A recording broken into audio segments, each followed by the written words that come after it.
If you knew morning wood, then you know why I feel blue. Without morning, my morning wood. Oh, well, I love you, ooh, yes, I love you, morning wood. Morning wood, morning wood. Oh, how my heart yearns for you. Oh, morning, my morning wood. Oh, well, I love you, ooh, yes, I love you, morning wood. Morning wood, morning wood. Pretty, pretty, pretty, pretty morning wood. Oh, morning, my morning wood. Oh, well, I love you, ooh, and I need you, morning wood. Rise and shine. Happy Devil's Monday. This is The Morning Woo, coming to you live from the Primetime Radio studios inside the bunker, undisclosed location in beautiful New Jersey. Streaming live on Facebook Live, YouTube Live, X Live, Twitch, and now on Instagram Live on the Let's Go Devils Network. As trade talks are heating up for your New Jersey Devils, Fitzy, fix it, says managing partner of the New Jersey Devils, David Blitzer. You would assume that he's telling him, fix it. We're up to the cap. We're losing 5 games in a row. Fix it, Fitzy. Okay, Davey, I'm going to fix it for you. As Devils GM Tom Fitzgerald has been reported to be on the phone, or for you South Jersey people, call it the phone, kicking the tires, possible trades of bringing Quinn Hughes to the New Jersey Devils. And I know you're sick and tired of the Quinn Hughes talk. It's been going on for years.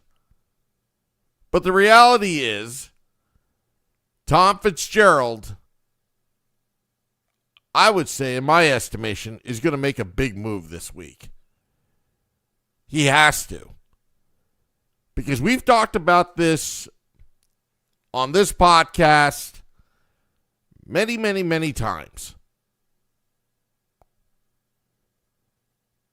The locker room, the culture, the beefalytics, all the above. Something's got to give. And I know Scotty and Beer Baron, they talked last night on the Sunday edition of the Let's Go Devils podcast. And I kind of chimed in there, here and there, but I let them go. Scotty is more of not ready to panic. Beer Baron is concerned. But I told you this a couple weeks ago after that loss in Philadelphia against the Philadelphia Flyers with those 3 goals. I know I keep on repeating myself, and here's why. This team needs a shakeup. You can't really point to one player, and I think, in my opinion, every player is expendable. No one's untouchable. When you have a team that's this inconsistent under several head coaches, dating back to John Hines, Elaine Nazardine, who was an interim head coach, and Lindy Ruff. And it's still happening under Sheldon Keefe. Keefe is probably fed up. it's time to move some players. I hate to be the messenger of the bad news. I know we have our favorites, like Jesper Bratt, Timo Meyer. Some love Luke Hughes, some don't. Dougie Hamilton. We all have our favorite players. But at the end of the day, it is a business. And right now, the Devils are on a major losing streak at home. Last 2 games at home have not even scored a goal. Kind of very mirroring, kind of the similar to the New York Rangers that can't score at home. That's bad. And Fitzy, if you can't get it turned around quick enough, your job's on the line. Because I predicted this because the locker room, the culture, they need to step it up quite a bit. And this is called accountability because now the GM has to get involved and start figuring out ways how to improve this team mid-season. And it's going to happen through trades. So I'm going to give you a heads up. Be prepared because this week, I'm not saying that there's going to be a blockbuster this week, but one's going to happen sooner rather than later. When you hear all these reports of Quinn Hughes, the Philadelphia Flyers trying to get into the mix, the Flyers are going to, regardless, going to put up a serious offer. This Metropolitan Division right now is stacked. It is tight. Every bit counts. Because even if the Philadelphia Flyers, they don't land Quinn Hughes, the team that does is going to pay a steep price. And most likely that will be the New Jersey Devils. Now we can argue back and forth, will Quinn Hughes improve the team? We can. That's another podcast for another day because we're talking about right now trades. But in my mind, on paper, absolutely he does, because you're getting back a Norris Trophy winning defenseman. You're getting back an American-born all-star, and also who has served as captain. And I talked about having everyday leaders on this team. Everyday leaders on this team. It wouldn't hurt to get a captain sent to New Jersey from Vancouver, Quinn Hughes. The other captain, former captain, that's been talked about is Steven Stamkos. Again, it's more than just getting players scoring goals or putting up points. The locker room needs to have a little bit of a shakeup, in my opinion. I'm seeing all the comments on the YouTube Live right now. Pod Legend says, good morning, everyone. Happy Devils Monday to you. Oh, my goodness. Remember the good old days when we come together to this space to bask in glow of another Devils victory the night before? Good times, good times. Changes are going to happen. Tom, good morning. Woolites. Can't read anymore. Pod Legend, figured we'd get through the pleasantries before complaining in the chat, but we are here. And this is not complaining, but, it's what Roman says. Tough situation. Fitz has to win the trade, and he'll never have less leverage than right now. That's why you got to have that Fitz magic and figure it out. Because right now, as it stands with the Vancouver Canucks, you're going to have to give up big-time players. because the Philadelphia Flyers are driving up the price right now. Fitzy has got to cut in and say, enough's enough. He's coming to New Jersey. What do you want? And you're going to have to trade popular players that are good to get Quinn Hughes back, such as Shimon Nemitz, a top 6 forward, first-round draft pick, maybe a prospect. It's a steep price to pay, but if other teams are willing to part ways of their assets, that's how the business works. So be prepared, because the Devils still need to figure out their cap situation as well. How do you make this work? What salary are you going to send the other way to balance out the $7.5 million AAV that's coming back to the New Jersey Devils on Quinn Hughes' contract, current contract? And you also have to budget in the future re-signing him to an extension. So with that said, who fits the mold? Everyone says, oh, we can part ways with Palat and Dougie Hamilton. It's not that easy. It's not that easy. You still need the team on the other side willing to take on their salaries. You can't just throw expendable players just like that with that kind of salary. Because Dougie Hamilton is making a hefty salary on the books with the salary cap. But, however, from what I understand, in terms of monetary dollar amounts, his contract was front-loaded, which kind of makes it a little bit easier if it's truly financial that any team would pick up Dougie Hamilton. Naturally, it would make sense to send Dougie Hamilton over in a trade if you were to do one with Vancouver. But again, that's only for salary reasons. I think Vancouver wants Nemec. They want something back that they can brag about. Jim Rutherford can show the fans that, he brought a boatload of talent back. But the Stamkos thing, Barry Trotz, he's a stubborn GM.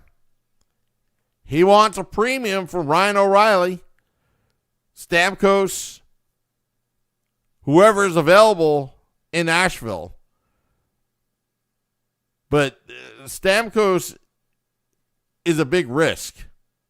It could either make Tom Fitzgerald look like a genius if he pulls off that trade, or it could really be bad. The Devils need offense. You trade Jesper Bratt, could he be on the block? But man, he hasn't been scoring, but you kind of need him with those zone entries. He's been a pillar in the top 6 for a while now, but there are times he disappears. He's a great player, don't get me wrong, but there are times Jesper Bratt disappears. I get it with the assists and the points, but the Devils need goal scorers right now. We talked about this during preseason, and we always, every 10 games, Chico Resch wants to ask us, who is that sniper do you put alongside Jack Hughes? Stamkos would not really fit what Chico's thinking. You got to go bold and big, bigger than Stamkos.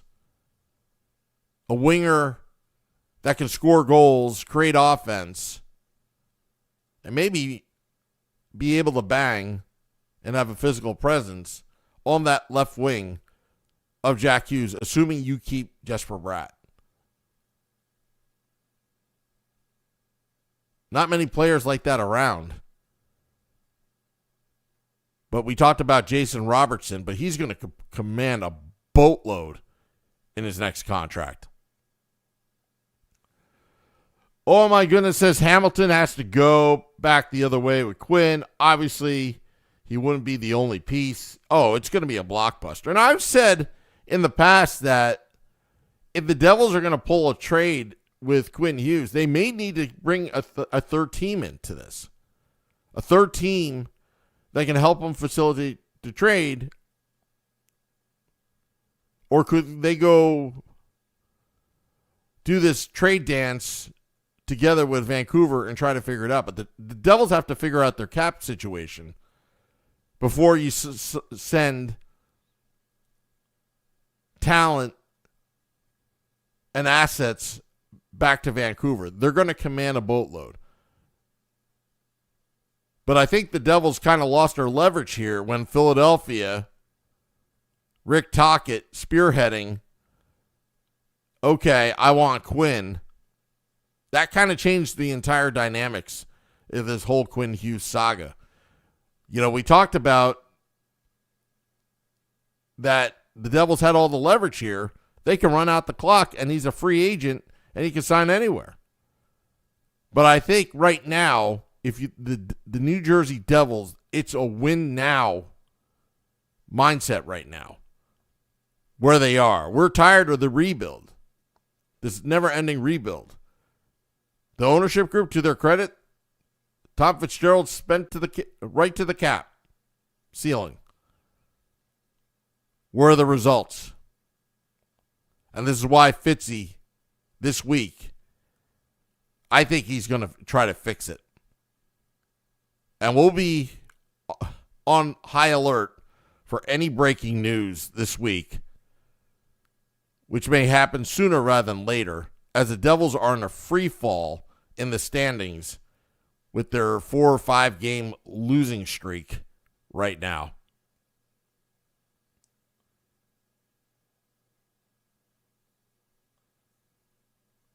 Mark Chernoff asks, why give up Nemec, Mercer, and picks? Depth is the issue. Quinn Hughes, as good as he is, just adds to the softness. We need more. I agree with you.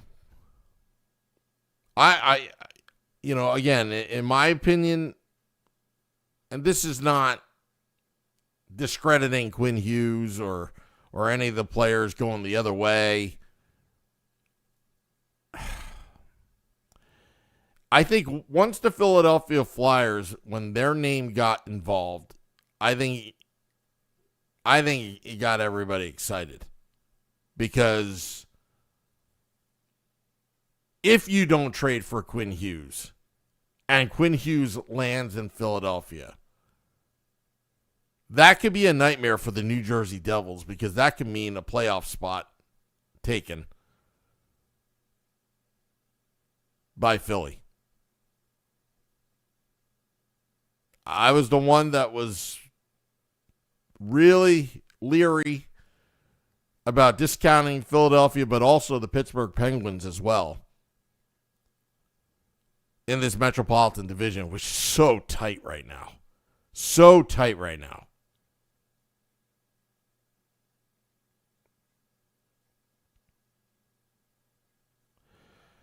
Oh my goodness, the softness isn't the problem. They tried the experiment last year, bringing in the beef guys. They need people to put the puck in the net and finish. You know what? The way the team reacted in Columbus, I think the beef is there. I mean, you could always use more beef. But the problem I have with this team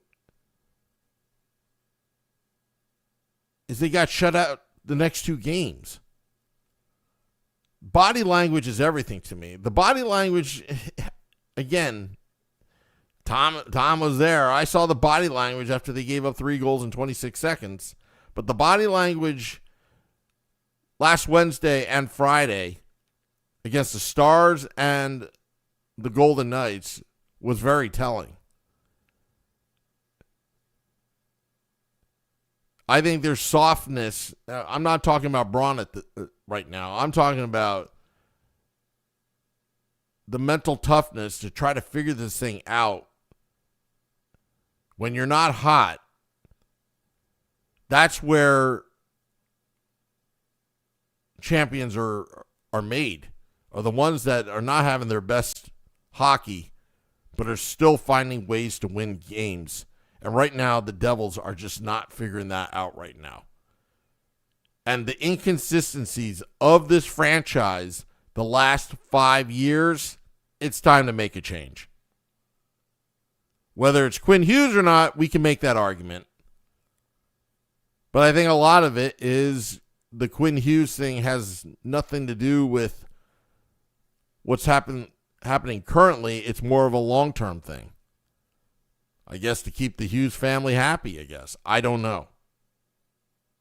Maybe they do want to all play together.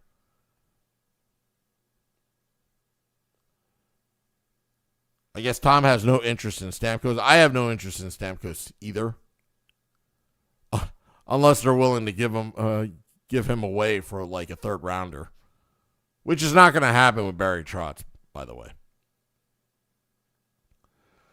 Oh my goodness, you have plenty of big bodies. Got to play more tenacious and finish your chances. But I think we need more leadership voices in that locker room. We can't just rely on Nico or Palat. Everybody's got to be a leader here. Everybody has to hold each other accountable. It can't be just Tom Fitzgerald or Sheldon Keefe. The players have to hold each other accountable. That culture needs to change. Well, so, Sam, what are you talking about, the culture? Yeah, the culture of getting down on yourself after giving up the first goal of the game. No, you should be angry and going out there to make things right once you're down 1-0.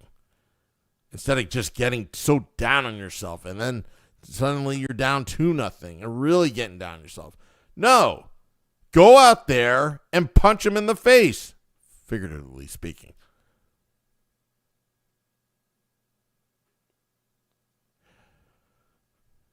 Oh my goodness, Hughes hurt off the ice isn't about toughness. Pesci is tough as nails. There's some things you just can't avoid. And that being said, I agree with them needing to be more mentally tough. Absolutely. Absolutely. And I'm not talking about playing through injuries, but my God, just next time the Devils, hopefully it doesn't happen tomorrow, but next time the Devils get down, just look at the bench. Like, look away from the play. When they win games, it's because, when they're winning, it's because they're focused and they make things right if they're down early. But lately, it seems like when they get down early, it's just they're rolling their eyes. They look tired. They look lethargic. Oh, spare me the drama. You should be mad as heck and go out there and try to kick their ass. But that's not happening. Because this team has two different personalities. When they're winning, oh my God, whatever I was just talking about, they're really good. They've got a lot of energy. The body language is good, but when they're bad, whoo, it's almost like somebody died. Quinn is a good player. I agree with Tom. And he's a captain as well. I'm not saying you bring Quinn Hughes here, replace Nico Hischier as captain. Although it might happen. You never know. But what I'm saying is we need more everyday leaders from top to bottom. Whether it's on the fourth line or the first line. From the top pairing to the bottom pairing. Whoever's in net. Everybody's got to be a leader and support each other.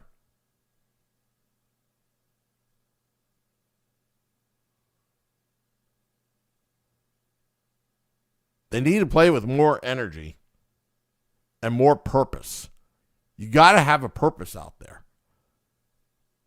You got to play for the guy right next to you. Help your teammate when a mistake happens out on the ice. Play as a team. And also, simplify the game, for crying out loud. You don't need 15,000 passes before you take a shot.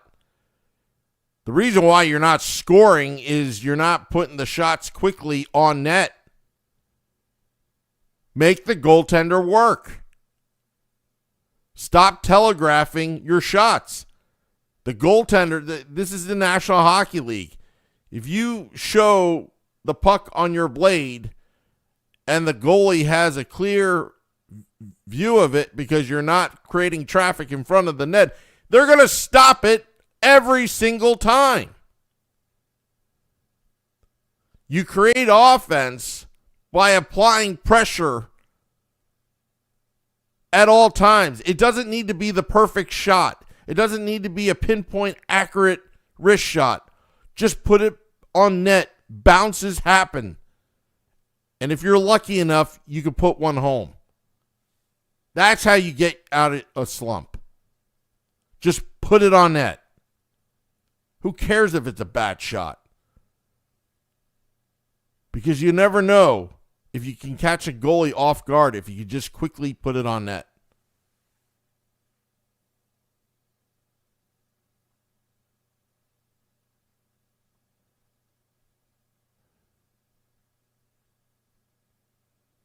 Oh my goodness. Got to still question the system as well.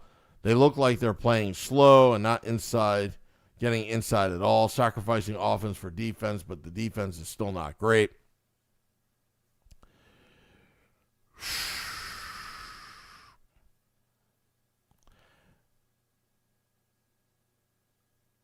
Yeah, again,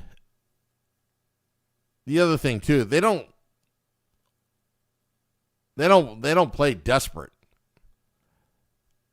Oh my, they don't play desperate, especially when they're on a losing streak.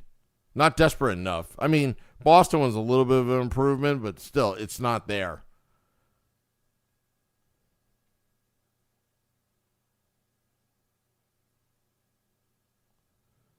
Pod Legend said, "Woo, you're right on. I always say cause traffic and then a crazy bounce or two can change the pace and momentum of the game." Yeah, I think the Devils are holding on their sticks too tight. How do you remedy that? Well, stop holding your stick too tight and looking. Like Luke Hughes is guilty of that, especially. He holds on to that puck way too long, looking for that perfect pinpoint accurate shot. How about you just throw it on net? So what if it gets blocked? Then try to get the puck again and throw it back on net. Simplify the game, for crying out loud. Or anytime they have a 3-on-2, how many freaking extra passes can we take? Especially these drop passes that usually lead to turnovers the other way and the other team scores. How many times have we seen that scenario? But Fitzy's going to do something. He's going to do something sooner rather than later. Because I have a feeling a big trade's going to happen this week. That's my gut instinct.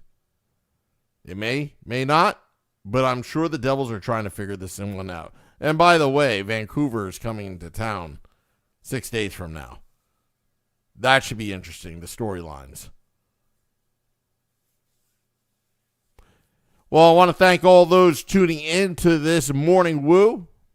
Dropping the podcast in about 10 minutes for your morning commute. Oh, by the way, the Rangers Suck Fortune Cookies are coming this week as well. More details on that. Lupus Not Is and Wimpy, they're the first to get theirs because they helped out with the Operation Filibuster.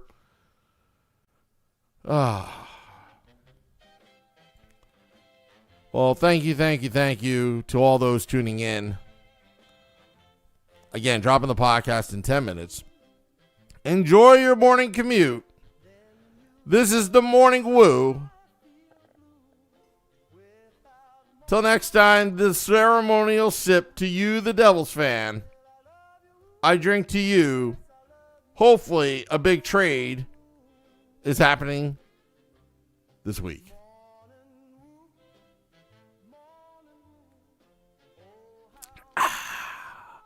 Till next time, let's go Devils.